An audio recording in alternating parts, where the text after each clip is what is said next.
எல்லாருக்கும் வணக்கங்க. இன்னைக்கு இனிப்பு ரவா பணியாரம் செஞ்சு பார்க்கலாங்க. அதுக்கு இட்லி அரிசி மாவு கொஞ்சம் எடுத்து வச்சிருக்கிறேங்க. இட்லி மாவு இது ஒரு 3 கரண்டி மாவுக்கு எடுத்து வச்சிருக்கிறேங்க. இதில் இப்போ ஒரு 3/4 கப்புக்கு ரவா கலந்துக்கலாங்க.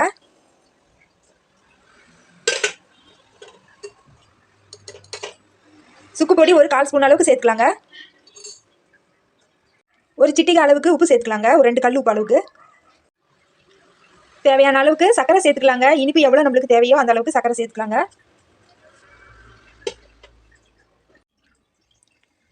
தேங்காய் கூட ஒரு 4 ஏலக்காய் போட்டு சுற்றி வச்சுருக்கிறேங்க ஜாரில். இப்போ இந்த தேங்காய் பூவை எவ்வளோ தேவையோ அவ்வளோ சேர்த்துக்கலாங்க.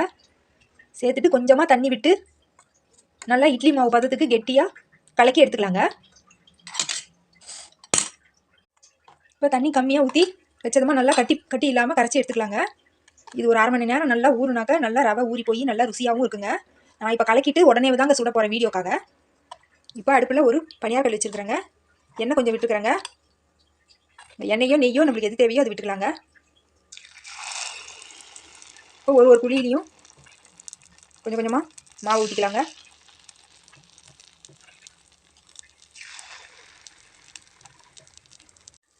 மாவு ஊற்றியாச்சுங்க. அதனால் கம்மியாக வச்சுக்கலாங்க. சீரா இனிப்புங்கிறதுனால ஆனால் கொஞ்சம் கம்மியாக வச்சுக்கலாங்க. இல்லைன்னா உடனே செவந்து போய் தீஞ்சு போன மாதிரி ஆயிடுதுங்க. காரமாக இருந்தால் நம்ம வேகமாக கூட வச்சு அடுப்பு ஏறி விடலாங்க.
அவ்வளோதாங்க, ரவா இனிப்பு பணியாரம் தயாராகிடுச்சுங்க.